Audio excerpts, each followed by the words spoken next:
विगत शरद ऋतु आई, लक्ष्मण देखहु परम सुहाई।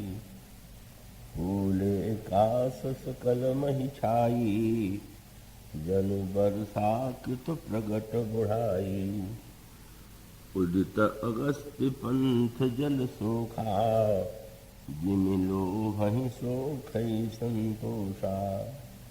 सरिता सर निर्मल जन सोहा, संत हृदय गत जस गत मद मोहा। रस रस सूख सरित सर पानी, ममता त्याग करहि जिमि ज्ञानी। ज्ञान शरद ऋतु खंजन आए, पाई समय जिमि सुकृत सुहाए। कंकन रेणु सोह असि धरणी, नीति निपुण नृप कै जसि करनी। जल संकोच विकल भई मीना, अबुध कुटुम्बी जिमि धनहीना। बिनु घन निर्मल सोह अकासा, हरिजन इव परिहरि सब आसा। कहूँ कहूँ वृष्टि सारदी थोरी, कोय कृपाव भगति जिमि मोरी। चले हरस तज नगर निप, तापस बनिक भिखारी। जिमि हरि भगति पाई सम, तजहि आश्रमी चारी। भगवत कथा रसिक महानुभाव, भक्तिमती देवियों, प्रवर्षण पर्वत पर प्रभु श्री राम भद्र विराजमान हैं। वर्षा ऋतु समाप्त हो गई, शरद ऋतु का आगमन हुआ और प्रभु की दृष्टि शरद ऋतु के दृश्यों की ओर जाती है और वो प्रत्येक दृश्य से उन्हें एक संदेश सा मिलता हुआ प्रतीत होता है। और तब प्रभु लक्ष्मण जी को वे संदेश जो प्रकृति के माध्यम से उनके अंतःकरण में प्रस्फुटित हुए उसे सुनाते हैं। भगवान श्री राम ने लक्ष्मण जी को संबोधित करते हुए कहा, लक्ष्मण, तुम सरिता और सरोवर के जो जल हैं उन पर दृष्टि डालो। यही जल वर्षा ऋतु में भी था और वही जल आज है, पर एक बहुत बड़ा अंतर था। वर्षा ऋतु में जल होते हुए भी उसमें मलिनता थी, गंदगी थी, और आज जो सरोवर हैं, जो नदियां हैं, उनका जल एकदम स्वच्छ हो गया। और तब उन्होंने तुलना की उसकी संत के हृदय से। उन्होंने कहा, जैसे संत का हृदय मद मोह से शून्य होकर के निर्मल होता है, तो उसी प्रकार से यह नदियों का और सरोवरों का जल यह संकेत देता है कि हमारे अंतःकरण में जब तक मद और मोह की वृत्तियां हैं, तब तक वो हमारे जीवन में मलिनता स्वाभाविक है। और जब इन वृत्तियों से हम अपने को मुक्त कर लेते हैं तो हमारा अंतःकरण निर्मल हो जाता है। ये यूं कह सकते हैं कि शरद वर्णन का जो, अगर ये कहा जाए कि शरद वर्णन क्या जो मुख्य शब्द है, केंद्र है, वह क्या है, तो इसका एक ही उत्तर है और वो इसी से समझ में आता है कि भगवान राम ने शरद ऋतु को एक और नाम दिया। शरद ऋतु तो सभी कहते हैं वर्षा के बाद जो ऋतु है वो शरद ऋतु है, पर भगवान राम जो वाक्य जो शब्द कहते हैं शरद ऋतु के लिए, वह प्रभु के वाक्य पर आप दृष्टि डालिए। प्रभु ने कहा वर्षा विगत, भगवान श्री राघवेंद्र श्री लक्ष्मण से कहते हैं वर्षा गत निर्मल ऋतु आई और सुध न तात सीता कह पाई। प्रभु ने शरद ऋतु को एक नया नाम दिया, निर्मल ऋतु। और बार बार वो ये जो भगवान उपदेश देते हैं उसमें ये निर्मल शब्द की बार बार आवृत्ति। तो भगवान श्री राम प्रारंभ में ही कहते हैं, जो भी पंक्ति आपके सामने पढ़ी गई, सरिता सर निर्मल जल सोहा, संत हृदय व्रत जस मद मोहा व्रत मद मोहा। भगवान राम फिर से बाद में बीच में कहते हैं कि देख करके ऐसा लगता है वेणु घन निर्मल सोह आकाशा हरिजन इव परिहरि सवासा। और अंत में भगवान राम इस ऋतु को नाम देते हैं निर्मल ऋतु। क्या प्रभु का संकेत है, क्या संदेश है। और इस संदर्भ में प्रभु के इस एक वाक्य की पंक्तियों पर आपका ध्यान गया होगा। भगवान श्री राम ने जब भगवान श्री राम के समक्ष यह प्रश्न आया और उस प्रसंग में जब रावण का परित्याग कर प्रभु की शरण में विभीषण आते हैं, विभीषण के आने की सूचना बंदरों के द्वारा प्रभु को मिली, सुग्रीव को मिली और सुग्रीव ने वह सूचना प्रभु को दी। और उस सूचना के शब्दों से ही यह लगने लगा कि सुग्रीव का मत क्या है। उन्होंने कहा महाराज आवा मिलन दशानन भाई, दशानन का भाई मिलने आया हुआ है। बड़ी चतुराई से उन्होंने विभीषण के विरुद्ध पहले ही जो जिस संबंध का के माध्यम से परिचय दिया वो तो यही स्पष्ट करता था। कवे वैसे साधारणतया परंपरा तो ये रही है कि व्यक्ति का परिचय पिता के नाम से दिया जाता रहा, प्राचीन काल में ही परंपरा थी। तो वे कह सकते थे कि प्रभु विश्रवा मुनि के पुत्र आपकी शरण में आए हुए, उचित शब्द तो यही होता। पर उन्होंने कहा आवा मिलन दशानन भाई। और रावण के भी अनेक नाम हैं, उसमें भी जो नाम उन्होंने चुना दशानन, मान उनका तात्पर्य था कि प्रभु अगर ये कहें कि जब वह कह रहा है कि मैं शरण में आया हुआ हूं तो आपका विलंब क्यों लगा रहे हैं। प्रभु ने आगे कहा भी, तो उनका संकेत ये था। और आप व्यवहार में भी देखते हैं, कोई व्यक्ति अपनी बात कह के बदल जाए तो लोग उससे कहते हैं कि तुम्हारे एक मुंह है कि दो मुंह। दो मुंह है तो मानो एक मुंह से कुछ कहते हो, दूसरे मुंह से कुछ कह रहे हो। पर व्यंग यह है कि जब दो मुंह वाले पर भरोसा नहीं रहता तो 10 मुंह वाले पर क्या भरोसा करना चाहिए क्या। जब ये 10 मुंह वाले का भाई है तो एक मुंह से ये कह रहा है, दूसरे मुंह से कुछ और कहेगा, तीसरे से और कहा। और इसलिए संकेत यही था कि सावधानी की आवश्यकता है। और तब प्रभु ने यह एक वाक्य कहा। प्रभु ने कहा कि मित्रों, जैसा ऐसे लगा कि प्रभु ने अनसुना कर दिया हो। और प्रभु ने कहा कि कहा प्रभु सखा बूझिए कहा। मित्र, इसमें सूचना देने की बात क्या है। और तब वहां पर गोस्वामी जी ने फिर एक साहित्यिक शब्दावली का प्रयोग किया।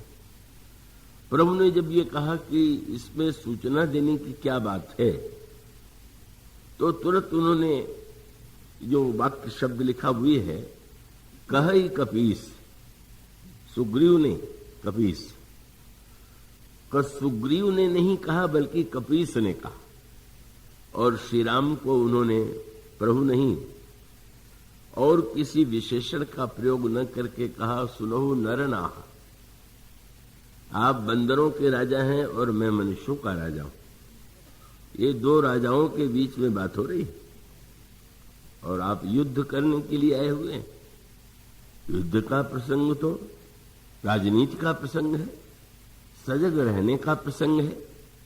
और ऐसी स्थिति में अगर कोई व्यक्ति आया हुआ है और आप ये कह दें कि इसमें तो कुछ पूछने की कोई बात नहीं है, तो आपके प्रीति सिद्धांत के अनुकूल हो सकता है, पर ये तो नीति सिद्धांत के अनुकूल नहीं।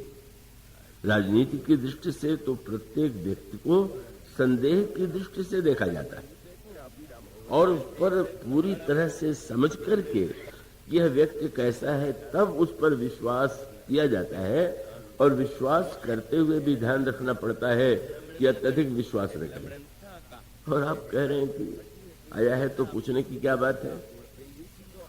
प्रभु ने देखा आपका क्या मत है, तो उन्होंने कहा, प्रभु आप विचार करके देखिए, जान न जाई निशाचर माया, मत भूलिए कि ये राक्षस बड़े मायावी होते हैं।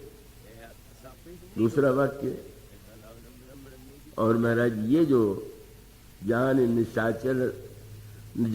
जाई निशाचर माया, काम रूप के ही कारण आया। इस समय बड़ा भक्तों का वेश बना लिया, माला वाला पहन लिया, तिलक वगैरह लगा लिया और आ गया, तो आपने ये मान लिया कि ये भक्त है। वेश तो कोई भी बदल सकता है। तो प्रभु ने मुस्कुरा के पूछा कि तुम्हें क्या लगता है।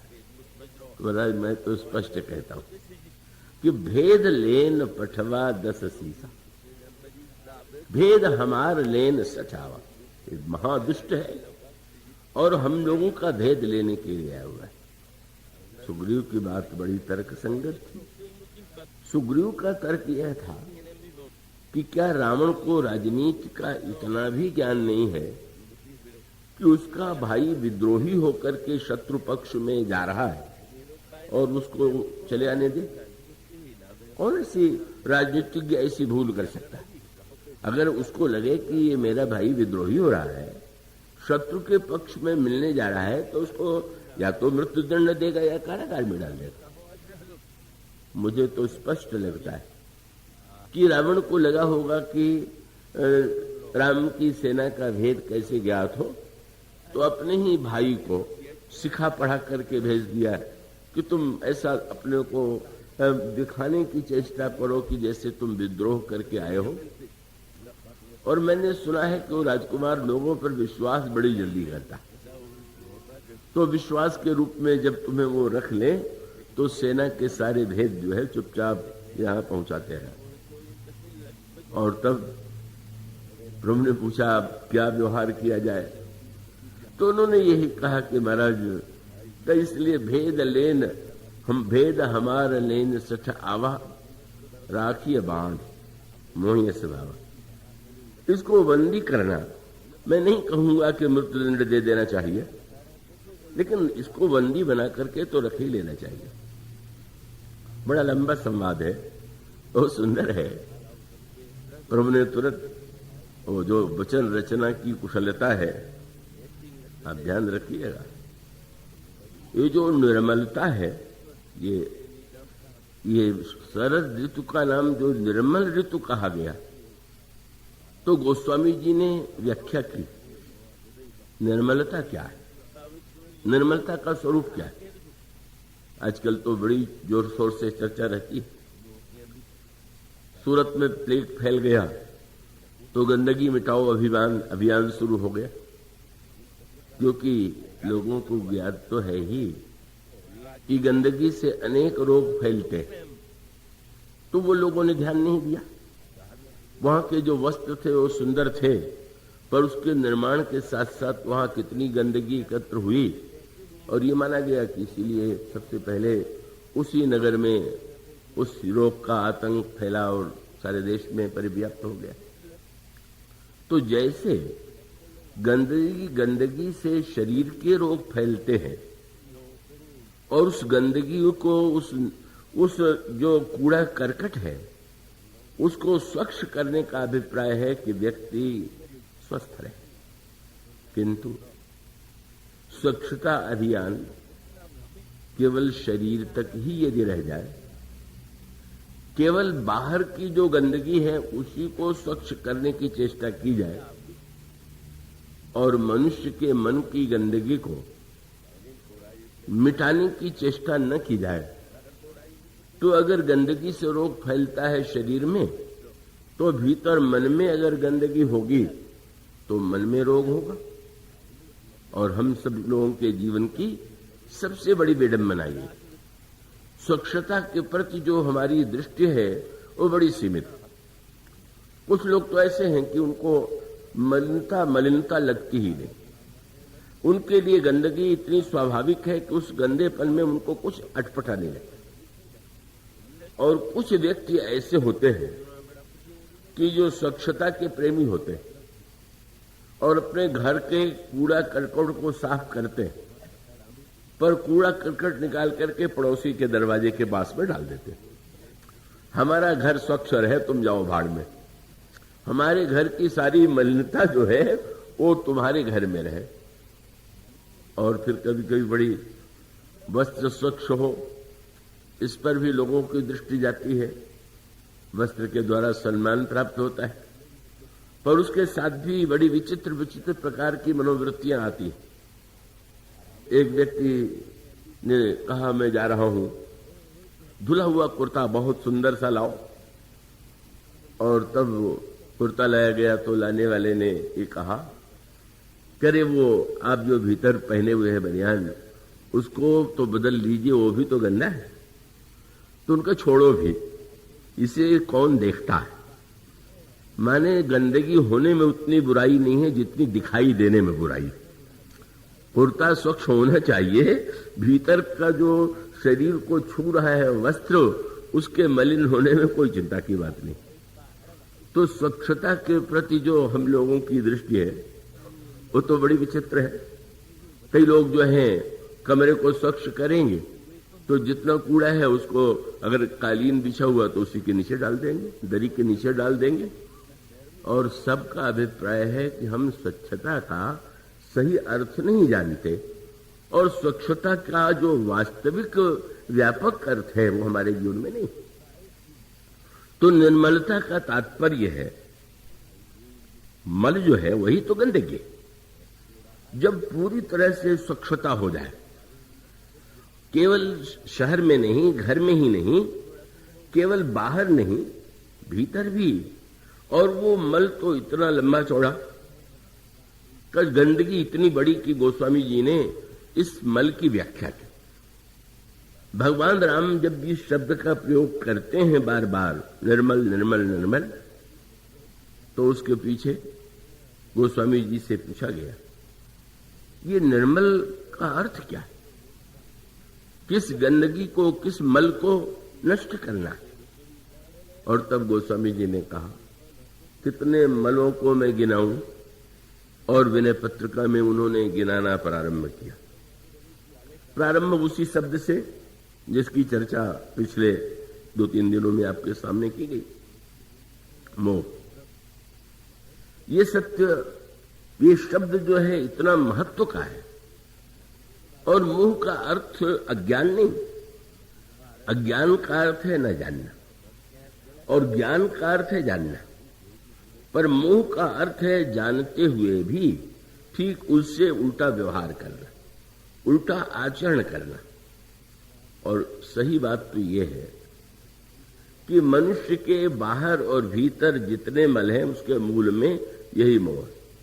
इसलिए विनय पत्रिका का पद का शब्द पहला है, मोह जनित मल लाग विविध विधि कोटिहु जतन न जाई। मोह जनित जो मल है वो इतना अधिक एकत्र हो गया है कि इतना प्रयत्न करने पर भी वो नष्ट नहीं होता। क्यों महाराज? तो उन्होंने बड़ी अनोखी बात कही कि अगर जो मल को देखें तो गोस्वामी जी ने दूसरा सूत्र लिखा। क्या? जैसे कभी कभी ऐसा होता है कि हमारे आपके बोलने में कोई एक अक्षर शब्द बार बार निकलता रहता है अनावश्यक। अब वो व्यक्ति ये जानता है कि ये शब्द सही नहीं। कई लोगों का अभ्यास होता है, बैठे हैं तो नाखून को ही मुख में डाल करके कुतर रहे। ऐसी बहुत सी चेष्टाएं हम सबके जीवन में होती हैं। और अगर उस व्यक्ति से कहा जाए कि आप ये क्यों कर रहे हैं, तो कहे क्या बताने, ऐसी आदत पड़ गई है कि वो मैं छोड़ नहीं पाता। तो गोस्वामी जी ने कहा कि जब एक जन्म की आदत छूटना कठिन है, तो ये मल जो है इसी जन्म का नहीं है। जन्म जन्म अभ्यास निरत चित और अधिक अधिक लपटाई। जन्म जन्मांतर से मल लेकर के आया। और फिर उन्होंने कहा कि यहां स्थिति क्या है? पर निंदा सुन। गोस्वामी जी अब मल की व्याख्या कर रहे हैं। कान को स्वच्छ रखना चाहिए तो ठीक है, कान को स्वच्छ रखने के लिए आप रुई से या किसी वस्तु से साफ करते होंगे या करा लेते होंगे, लेकिन गोस्वामी जी ने कहा कान मलिन हो गए, कान गंदे हो गए। कैसे? पर निंदा सुन श्रवण मलिन भय।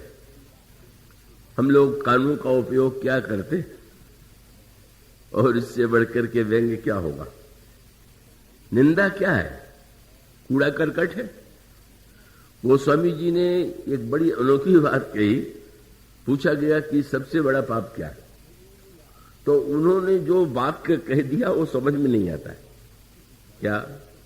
अगर कहें कि किसी को मारना पाप है, किसी को कष्ट देना पाप है, या और हिंसा पाप है, पर उन्होंने बात ऐसी कह दी कि अगर कोई ढूंढने लगे तो लगेगा कि सबसे बड़ा पाप तो हम लोग दिन भर करते रहते। और वो क्या है? उनका परम धर्म श्रुति विदित अहिंसा। अहिंसा से बढ़कर के कोई धर्म नहीं। तो ये बात तो समझ में आती। पर पाप सबसे बड़ा कौन है? बोले पर निंदा सम अघन हिंसा। दूसरे की निंदा से बढ़कर के कोई पाप नहीं है। व्यक्ति को समझ में नहीं आता। कब वो अगर गहराई से विचार करके देखे, और जरा हम लोगों की जो मनस्थिति है उस पर विचार कीजिए। तो मैंने कहा ना कि कई लोग घर से कूड़ा निकाल करके पड़ोसी के घर के सामने या अगल बगल डाल देते हैं और उस पर झगड़ा हो जाता है। कोई व्यक्ति आप अपने घर का मैला आपके घर के सामने डाल दे तो आप विरट पड़ते हैं, झगड़ा हो जाता है। निंदा माने सामने वाले के मन में जितना कूड़ा करकट है, जब वो आपको सुना रहा है तो आपके हृदय में डाल रहा है।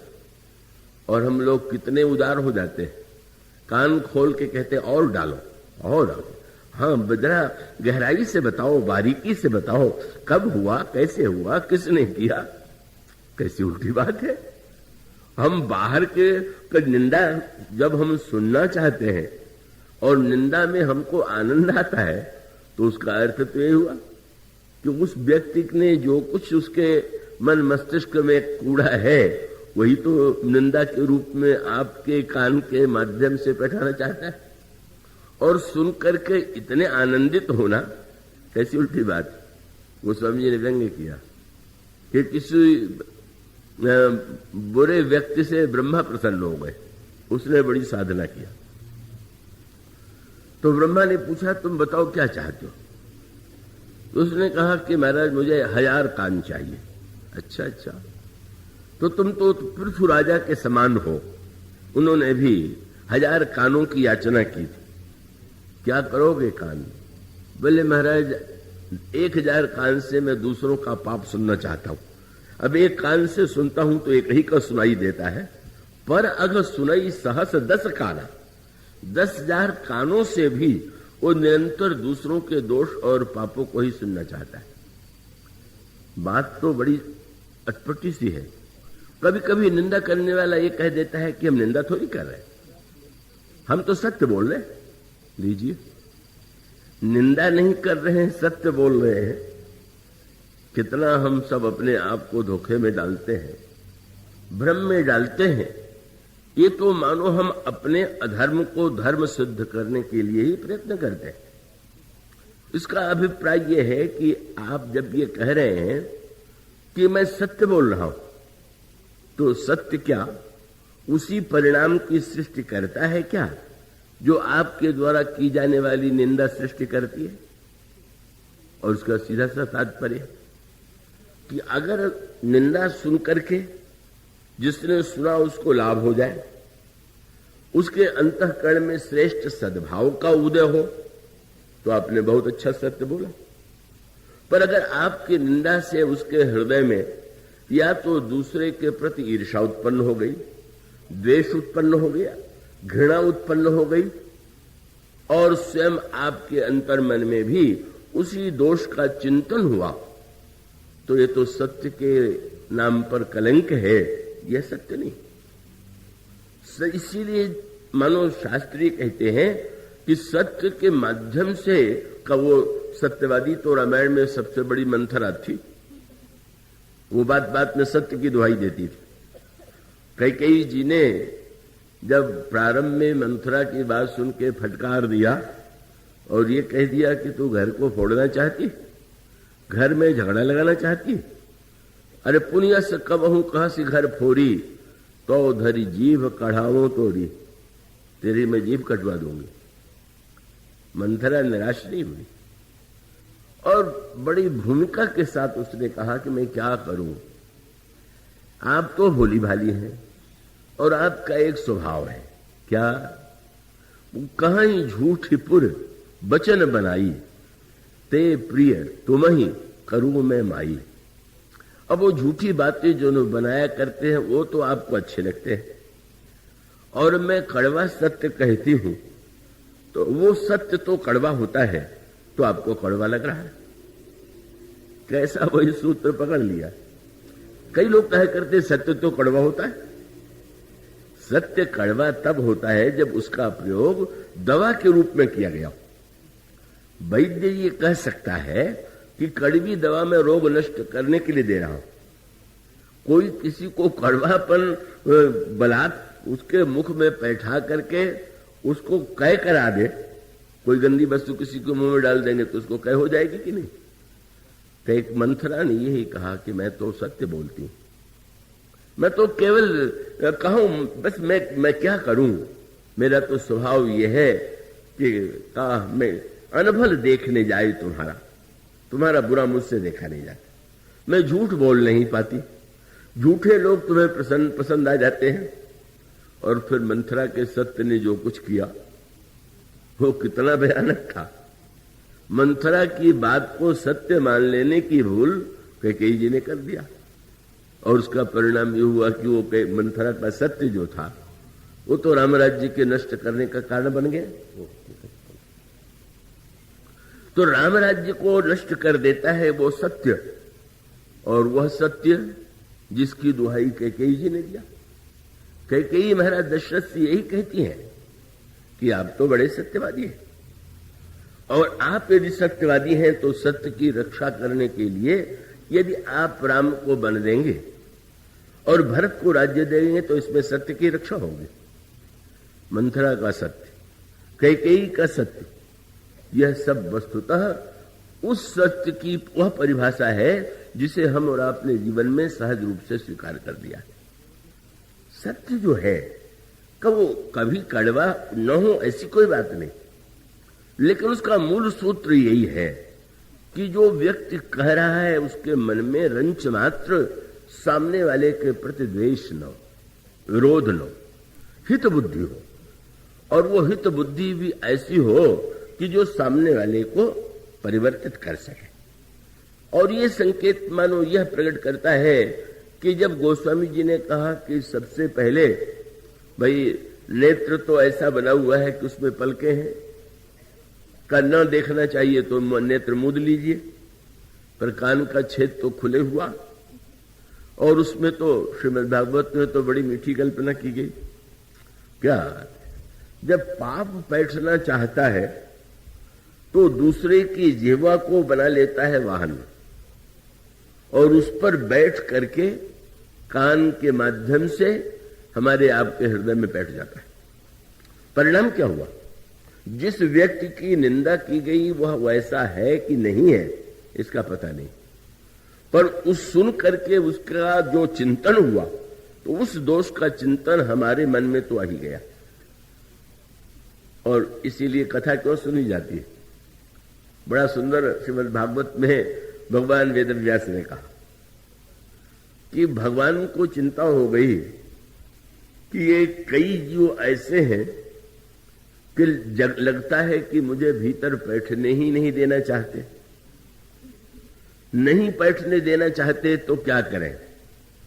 तो जैसे कोई चोर चोरी करने के लिए आवे और दरवाजा खिड़की आदि सब बंद है तो सेंध लगाता है और सेंध के द्वारा बैठ करके वो जो कुछ चुराना चाहता है चुरा लेता है। भगवान वेदव्यास ने कहा कि भगवान ने ये देख जो कान दिया वो मानो सेंध है और सेंध के द्वारा ये भगवान की कथा क्या है? भगवान जब किसी के हृदय को स्वच्छ करना चाहते हैं और वो स्वच्छ होना ही नहीं चाहता तो कथा के माध्यम से वो भीतर बैठते। प्रविष्ट कर्णरंध्रेण स्वानाम भाव सरोरुहम धुनोत्य समलम कृष्ण सलिलस्य यथा शरद। वहां पर भी शरद ऋतु का ही नाम दिया भगवान वेदव्यास ने कि भगवान जब हृदय में बैठते हैं तो अन्य व्यक्ति तो जो चोर है वो तो चोरी करके आपकी संपत्ति ले जाएगा, पर भगवान तो जब बैठते हैं कथा के माध्यम से तो इसलिए बैठते हैं कि इसके हृदय में हमको रहना है।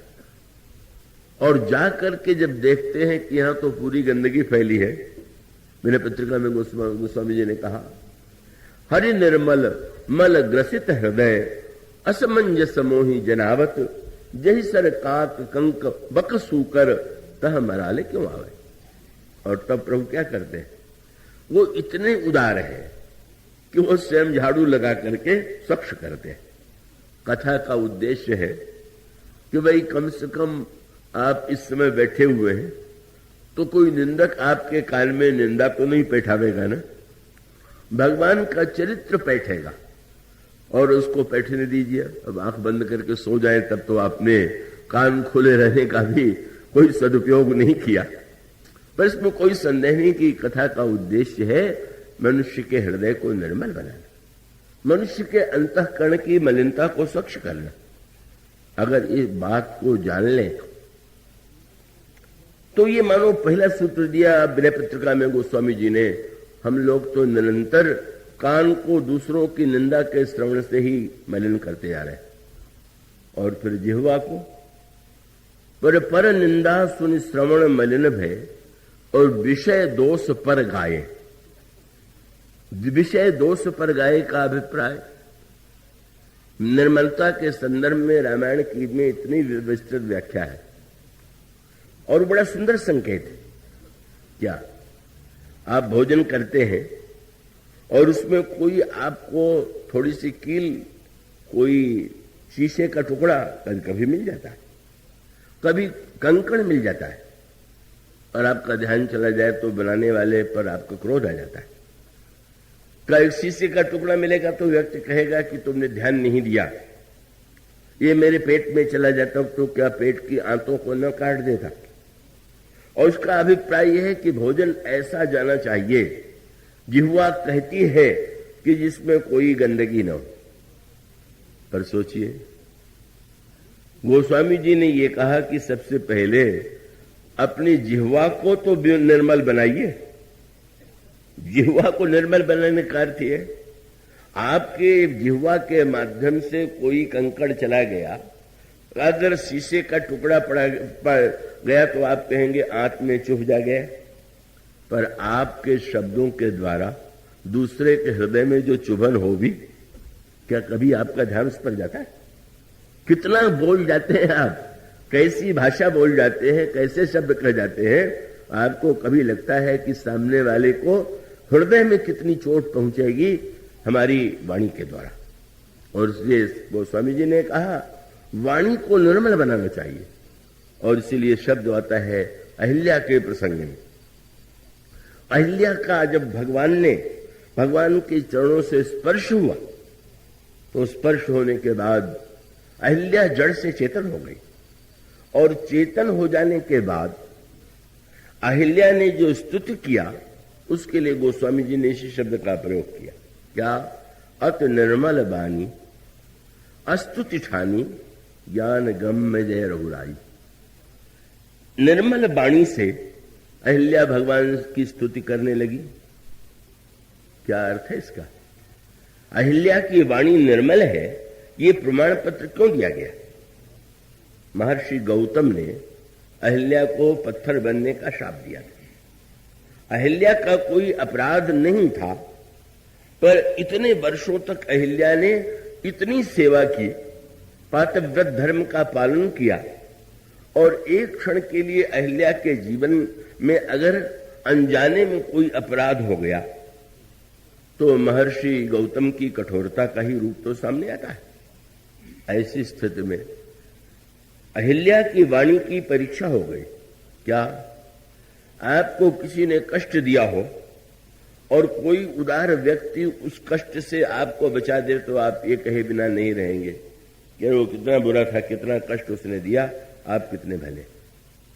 पर अहिल्या के वाणी की निर्मलता क्या है कि उसने भगवान से यह नहीं कहा कि हमारे पतिदेव ने हमारी सारी सेवा का तिरस्कार करके केवल एक अनजाने भूल के लिए मुझे इतना बड़ा दंड दे दिया, लेकिन आप तो बड़े उदार हैं। वो बड़े कठोर थे। धन्य है उसकी वाणी। वाणी ऐसा बोलिए बस मन का आपा खोए, और बस सूत्र यही है कि आप उनको निर्मल करे, आप उनको शीतल करे और हम शीतल हुए। कितना सुंदर वाणी का प्रयोग है अहिल्या के द्वारा। अहिल्या ने यही कहा, महाराज आज मुझे स्मरण आ रहा है पतिदेव का। क्यों? बोले मुनि शाप जो दीन्हा अति भल कीन्हा परम अनुग्रह में माना। कितने हमारे पतिदेव महान थे कि उन्होंने शाप दे करके ऐसी जगह मुझे स्थान दे दिया, मैं बहुत साधना के बाद भी ईश्वर को प्राप्त कर न पाती, लेकिन उनके शाप ने मुन शाप जो दीन्हा अति भल कीन्हा परम अनुग्रह में माना। देखो भरी लोचन हरि भव मोचन यही लाभ शंकर जाना। हमारी वाणी जो है न तो स्वयं मलिन हो, दोष युक्त हो, और न तो कान के माध्यम से हम दूसरों के अंतःकरण में मलिनता का संचार करें। इसीलिए तो भगवत कथा का जो उद्देश्य है उसके द्वारा भी उसका जो संकेत महर्षि वाल्मीकि से प्रभु ने पूछा कि मैं कहाँ रहूं, तो उसमें महर्षि वाल्मीकि ने प्रभु के निवास के लिए जो स्थान बताए उसमें से उन्होंने यही कहा। क्या? उनका महाराज जस तुम्हार मानस विमल। बड़ा सुंदर संकेत। भगवान का गुण निर्मल है, भगवान का यश निर्मल है, चरित्र निर्मल है। आप हनुमान चालीसा का पाठ करते हैं, अयोध्या कांड में पढ़ते हैं तो ये वर्णो रघुबर विमल यश। मानो संकेत यह है कि जैसे यहां जो सरोवर है वहां भी जल है, और जो मानव सरोवर है का उस सरोवर में भी जल है, लेकिन हंस इन सरोवरों में तालाबों में नहीं दिखेगा। हंस तो निवास करता है मानव सरोवर में। कितनी भावमयी बात महर्षि वाल्मीकि कहते हैं कि प्रभु आपका यश जो है वो तो निर्मल मानव सरोवर है, और कथा गाने का अधिकार किसे है? कौन है? जस तुम्हार मानस विमल हंसिनी जीहा जास। जिसकी जिह्वा हंसनी है। दो सूत्र हैं। हंस जब रहेगा तो मानव सरोवर में ही रहेगा। कुछ विडंबना है। बगुले और हंस दोनों देखने में इतने एक जैसे हैं कि पहचानना बड़ा कठिन है, लेकिन पहचानने की कठिनाई के बाद व्यंग आता है। भगवान राम जब पहुंचे दंडकारण्य में तो सरोवर के किनारे बगुले को देख करके प्रभु ने व्यंग भरी भाषा में कहा, लक्ष्मण पश्य लक्ष्मण पंपायाम बको परम धार्मिका। जरा देखो कितने धार्मिक, इतने सवेरे सवेरे बिल्कुल शांत भाव से जल में एक पैर से खड़े हुए हैं। वाह, कितने एकाग्र, कितने धार्मिक। वो वाल्मीकि जी कहते हैं आपका गुण गाने वाला जो है, अगर वो संसार के दोष और पापों का गायन करता है तो उसकी जिह्वा हंसनी है ही नहीं। हंसनी तो तब है कि आप हंस के विषय में जनश्रुति जो सुनते हैं वो तो यही है ना कि हंस मोती छोड़ करके कुछ नहीं चुकता। हंस के विषय में दूसरी मान्यता है कि मानसरोवर छोड़ के कहीं नहीं रहता, और हंस के विषय में तीसरी मान्यता है कि दूध और पानी को अलग कर देता। ये तीनों बात, उस हंस को खोजने के लिए मत जाइए, उसको तो साहित्य में ही आप ढूंढिए, और उस तीनों से जो संदेश मिलता है उसे ले लीजिए। महर्षि वाल्मीकि कहते हैं प्रभु आपका जो निर्मल यश है वही मानसरोवर है, और जिसकी जिह्वा हंसनी, और वो जब खाएगी तो मोती ही। और मोती कौन सा है? बोले जस तुम्हारा मानस विमल हंसिन जीहा जासु मुकुताहल गुण गण चुनई। जो निरंतर आपके गुणों का मोती ही चुभती रहती, मानो भक्त की वाणी से निरंतर भगवान के गुणों का गायन होता है।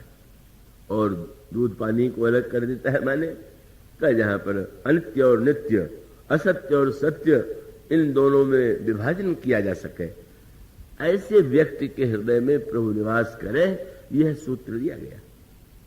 यह जो सूत्र है मानो यह बताने के लिए है कि वाणी का कोई साधारण महत्व तो नहीं।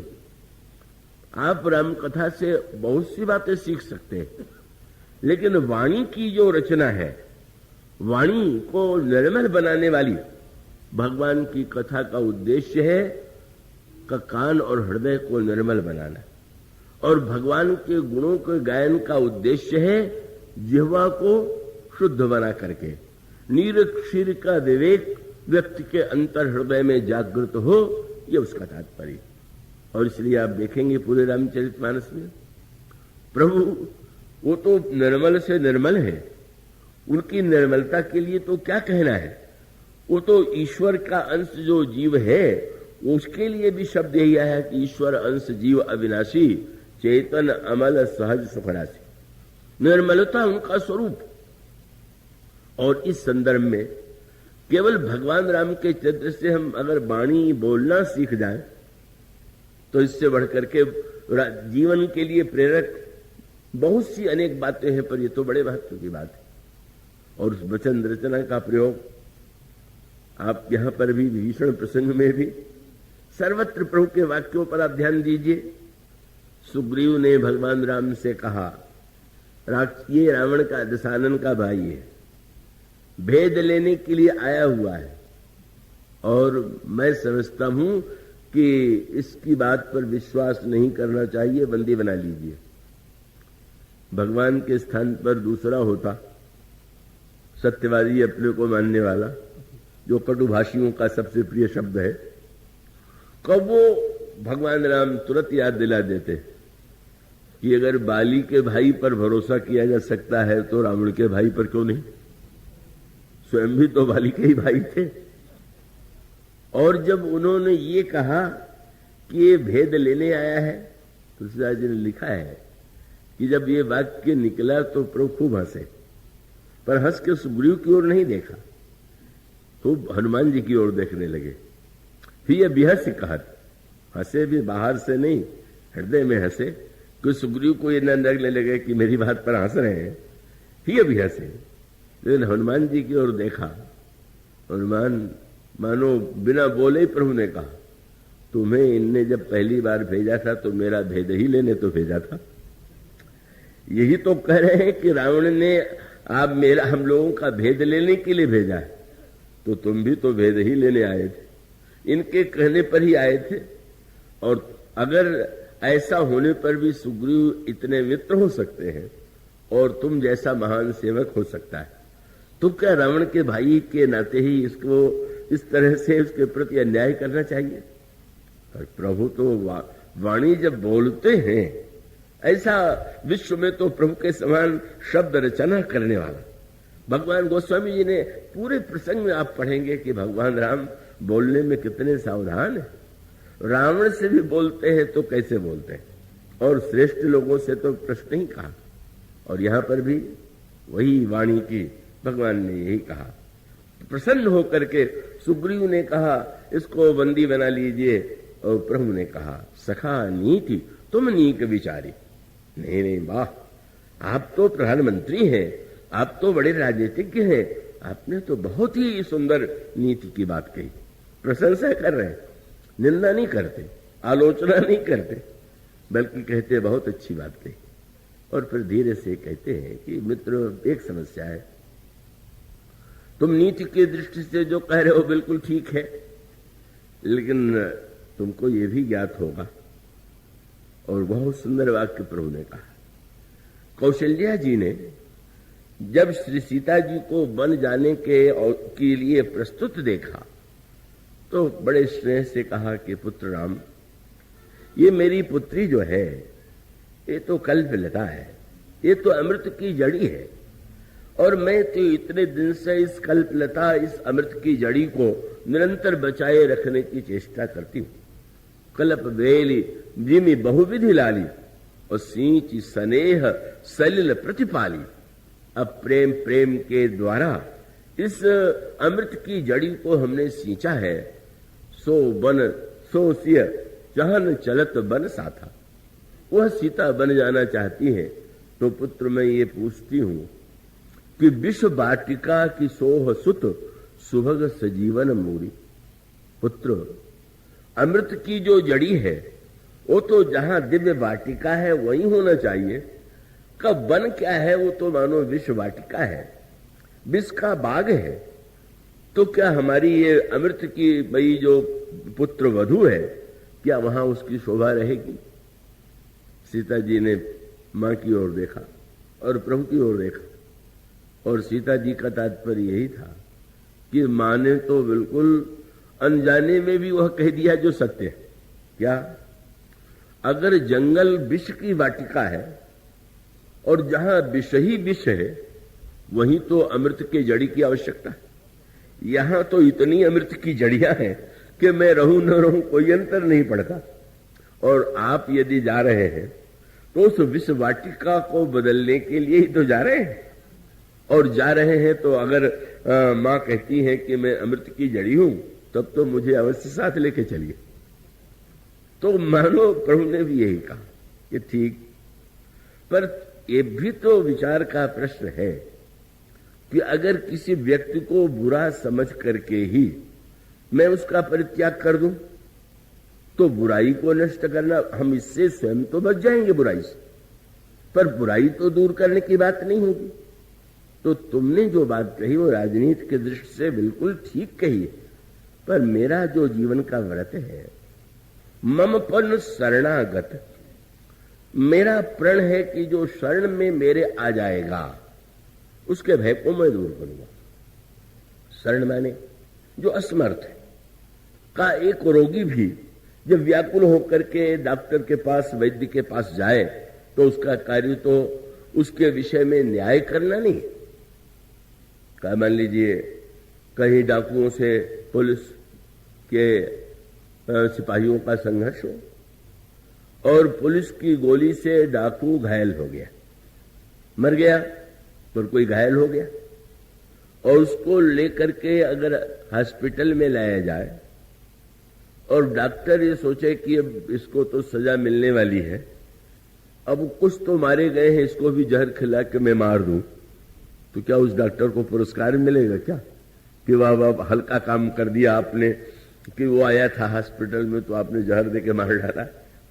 उसका काम वो नहीं, वो तो काम बटा हुआ है। जो एक विभाग है वो अपराधी को के से युद्ध करके उससे प्रहार कर रहा है। डॉक्टर का काम तो दवा दे के अच्छा करना, भले ही अच्छा होने के बाद न्यायालय में जाए और न्यायाधीश उसको फांसी की सजा दे दे, पर वो न्यायाधीश का कार्य है, वो कार्य जो है स्वयं डॉक्टर का नहीं।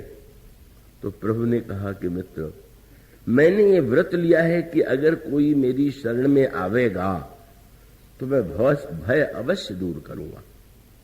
और तब नीति कहती है, तुम ठीक कहते हो कि शत्रु के भाई पर भरोसा कैसा, और मेरा व्रत है।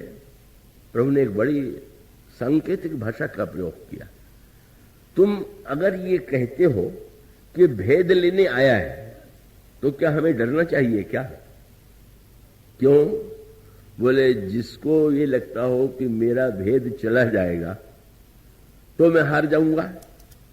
प्रभु ने तो कहा कि अगर मैं चाहता कि मेरा कोई भेद न ले तो मैं तो साकेत लोक में ब्रह्म बना बैठा रहता। मैं तो अपना भेद खोलने के लिए ही तो अवतार लेके आया हूं।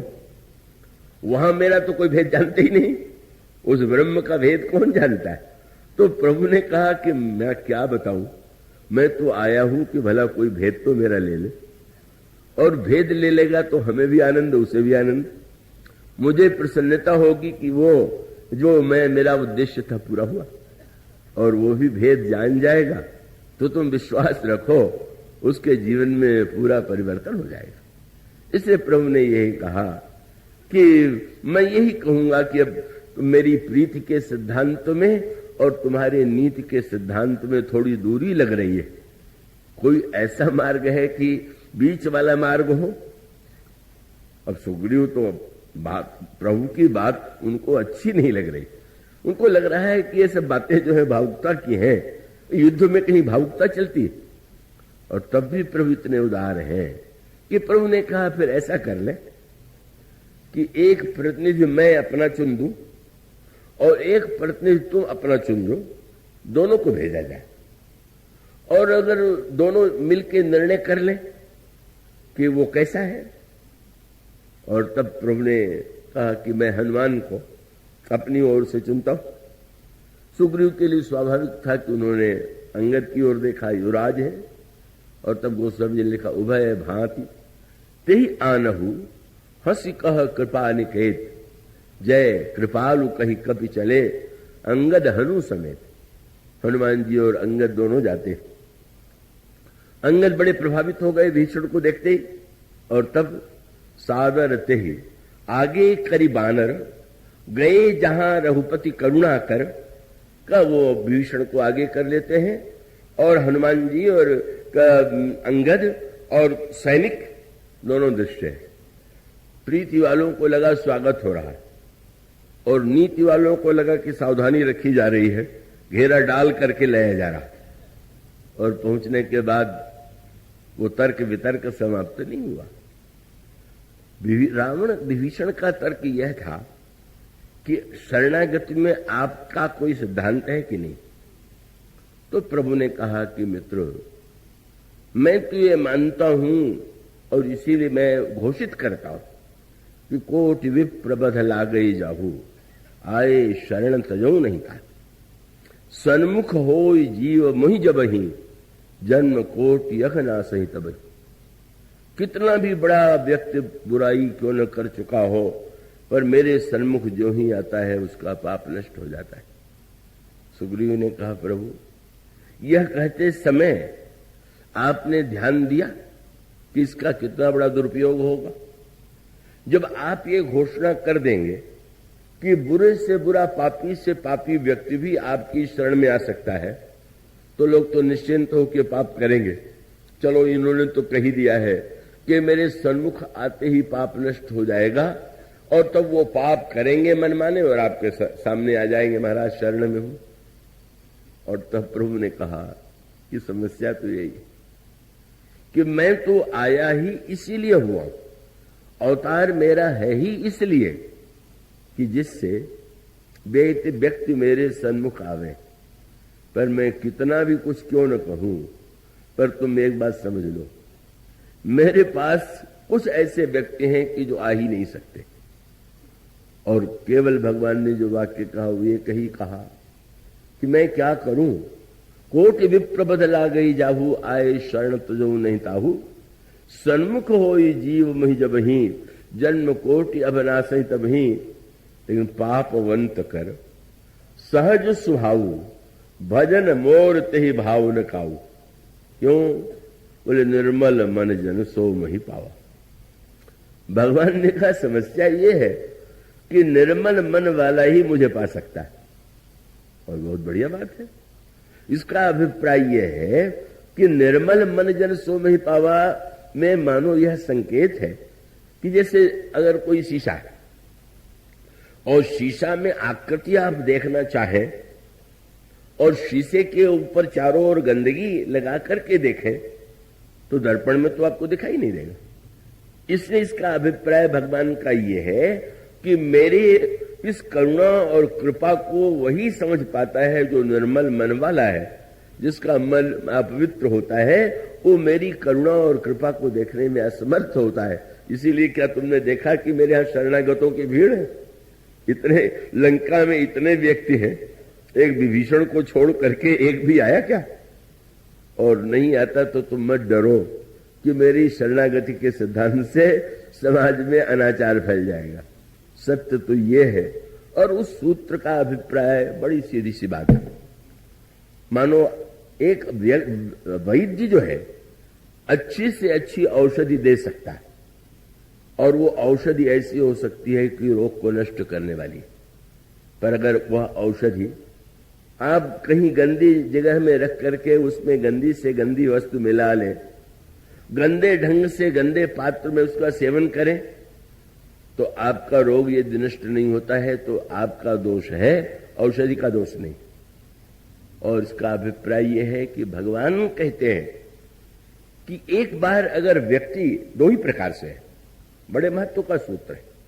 भगवान कहते हैं मैं इसके लिए भी प्रस्तुत हूं क्या कि कोई मल सहित भी मेरे पास आ जाए पर उसको लगे कि मुझ में मल है, और लगने के साथ साथ वो ये कह सके कि महाराज मैं इस मल से मुक्त नहीं कर पा रहा हूं, मैं चाह करके भी अपने मन की बुराइयों को दूर नहीं कर पा रहा हूं। उसका अर्थ है कम से कम हमको अपने मन में बुराई है यह तो दिखाई देने लगे, और बुराई को मिटाने का हम प्रयत्न करें, और न प्रयत्न करने के बाद भगवान से कहें कि हम तो प्रयत्न करके भी इस मल को मिटाने में समर्थ नहीं, तो भगवान इसके लिए भी प्रस्तुत हैं क्या?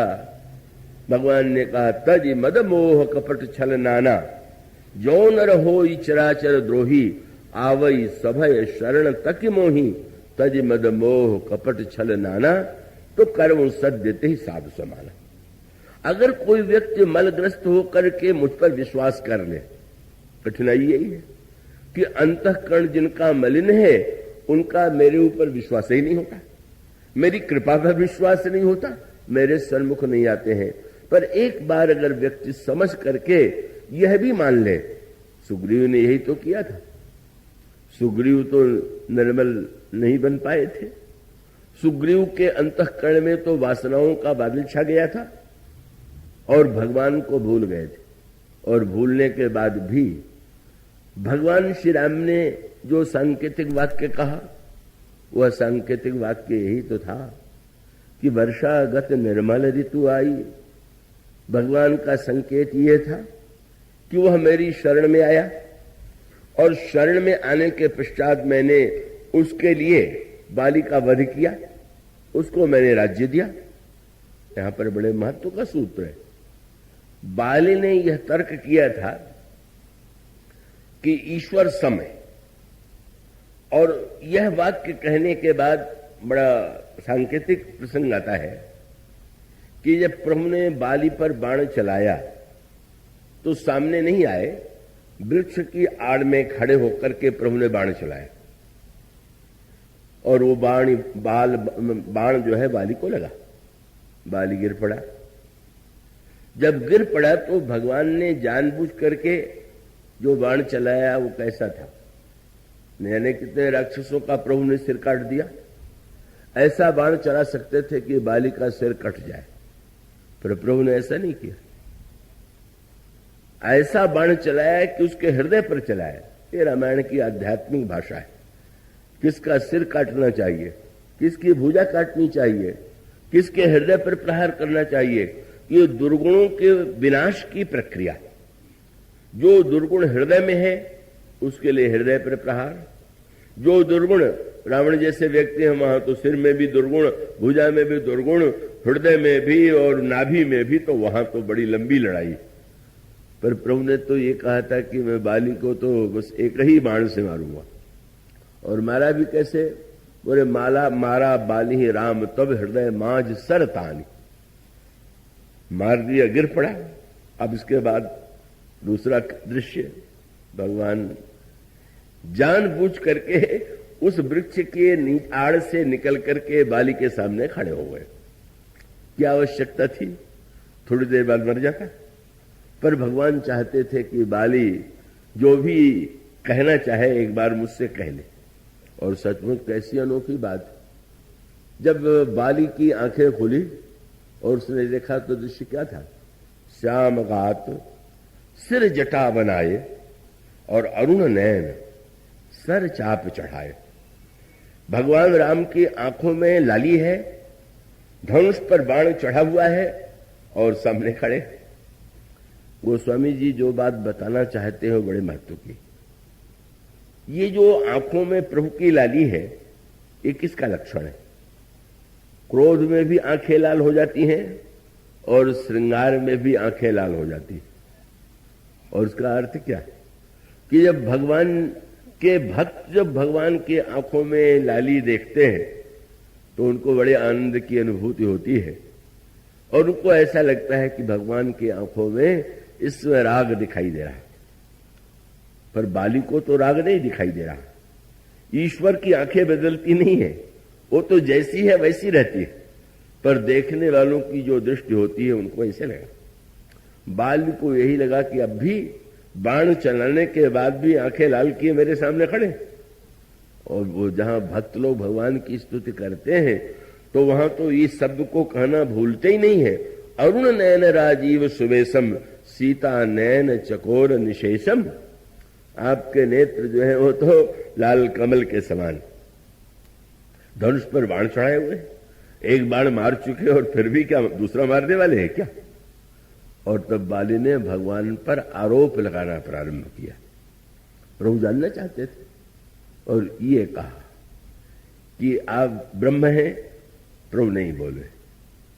ब्रह्म का लक्षण है कि सम है, समोहम सर्वभूतेषु। और साथ साथ यद्यपि सम नहीं राग न रोसु, तो मेरा पहला आरोप है कि मैं बैरी सुग्रीव प्यारा। ये कौन सा समत्व है? मुझसे आपने विरोध कर लिया, सुग्रीव से मित्रता कर लिया, आप तो सम बिल्कुल नहीं। तो ब्रह्म का लक्षण तो आप में नहीं मिलता है। बाली प्रभु तो मौन है, सुन रहे। अच्छा तुम जो आरोप लगाना चाहो लगा तो लो। उसने कहा आप ये कह सकते हैं कि ब्रह्म के रूप में मैं सम हूं, पर जब मैं सगुण रूप धारण करता हूं तब तो सम नहीं हूं। तो मेरा आरोप दूसरा है कि अगर आपने अवतार लिया तो धर्म है तू अवतरेव गोसाई, तो मारे मोह व्याध की नहीं। ब्रह्म है तो आपको सम होना चाहिए, और अवतार लिया है तो धर्म रक्षा के लिए अवतार लिया है। आपने मुझे व्याध की तरह मारा। क्यों? प्रभु ने जो उत्तर दिया उसकी गहराई को लोग ध्यान से समझते नहीं, और उन्होंने बहुत बड़ी बात कह दी। और वो बात प्रभु की यह थी कि बाली, तुम जब ये कहते हो कि मैंने छिप के मारा, जब तुम कहते हो कि मैंने धर्म रक्षा के लिए अवतार लिया, तो तुम मुझे मनुष्य मानते हो कि ईश्वर? बाली तो अपनी वाणी में स्वयं उलझ गया। बोले ईश्वर मान करके तुम आरोप लगा रहे हो कि मनुष्य मान करके? अगर तुम सचमुच इसे ईश्वर मुझे मानते हो तो ये आरोप तुम्हें नहीं लगाना चाहिए कि मैंने छिप के क्यों मारा। क्यों? बोले सारे विश्व को तो मैं छिप के मारा करता हूं, कभी सामने आकर के किसी को मैंने मारा है? ईश्वर का बाण चल रहा है। लव निमेश परमाणु जुग बरस कल्पसर चंड भजसी न मनत ही राम कह काल जास को दंड। काल के कोदंड पर समय का बाण चल रहा है और जीव मरते जा रहे हैं। भगवान दिखाई दे रहे हैं? नहीं। कहां है? वृक्ष की आड़ में। और वो वृक्ष कौन सा है? संसार कांतार अति घोर गंभीर बन गहन तरु कर्म संकुल में सामने है ईश्वर, सामने नहीं। और इसलिए भगवान का तात्पर्य है मनुष्य मान करके तो तुम ये आरोप लगा सकते हो, पर ईश्वर मान करके ये आरोप नहीं लगा सकते। दूसरी बात वो जो सूत्र भगवान ने दिया कि बाली मैं छिप गया कि तुम नहीं देखना चाहते थे, यही तो सबसे बड़ा प्रश्न है। भगवान को हम नहीं देखना चाहते कि भगवान सचमुच नहीं दिखाई दे रहे, छिप गए।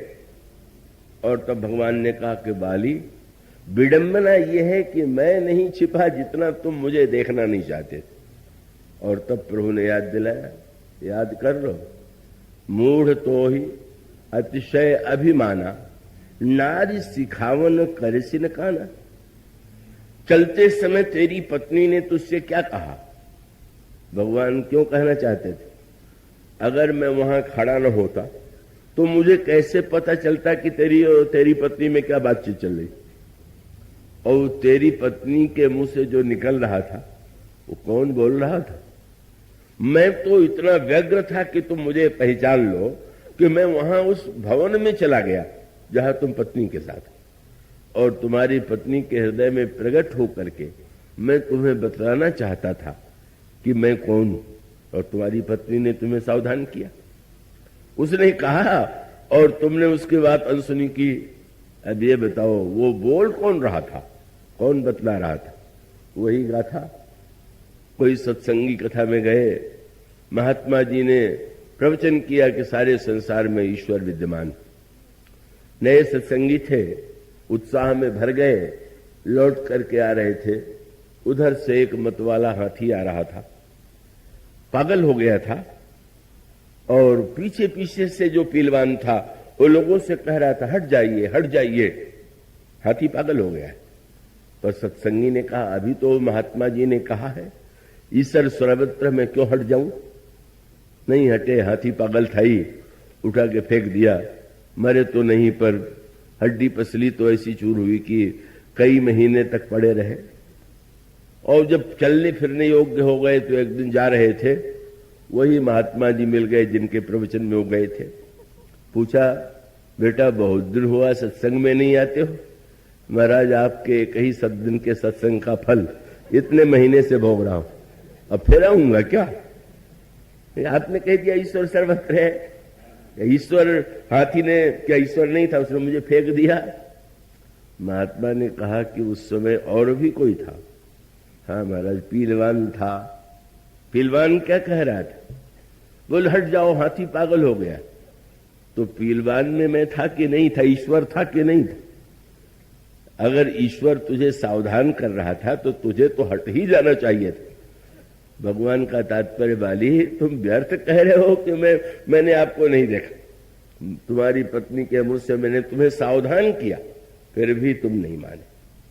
और जब तुम और बाली लड़े तो भी मैं नहीं कुछ बोला, तब भी तुम ये सोच के लौट सकते थे कि अब तो सुग्रीव डर गया, पर तुम प्रतीक्षा करने लगे कि जिसका बल लेके आया है जरा उसको भी तो देखूं। और उसके बाद भी जब मैंने सुग्रीव को भेजा तो गले में माला पहना दिया कि जिससे तुम पहचान जाओ। और जब तुम देखना ही नहीं चाहते थे तो मैं प्रयत्न करके भी तुम्हें कैसे दिखलाता। जीव की यही विडंबना है कि वो बाली के सन्मुख भगवान हुए, बाली भगवान की शरण में नहीं आ पाया, बाली भगवान का शरणागत नहीं हो पाया। क्यों? वह दृष्टि जो सुग्रीव को हनुमान जी की कृपा से मिली थी, वह बाली के पास वह दृष्टि नहीं थी। और इसलिए प्रभु कहते हैं कि जो निर्मल मन वाला व्यक्ति है वही मुझे पा सकता है। जिनका मल अंतःकरण मलिन है वो मुझ पर विश्वास करके या तो मल से मुक्त नहीं हो सकते या शरणागत होकर के मल के निवारण की प्रार्थना नहीं करेंगे। पर प्रभु ये कह देते हैं कि निर्मल मन वाला ही मुझे प्रिय है। और इसीलिए प्रभु आज भी बार बार एक ही शब्द दोहराते हैं, आकाश निर्मल है, नदी निर्मल है, जल निर्मल है। और सबकी तुलना व्यक्ति के अंतःकरण से हमारा हृदय कैसे पवित्र हो, निर्मल हो, हमारा मन कैसे निर्मल हो, हमारी वाणी कैसे निर्मल हो, हमारा कान कैसे निर्मल हो, इसके बाद की चर्चा कल। बोलिए।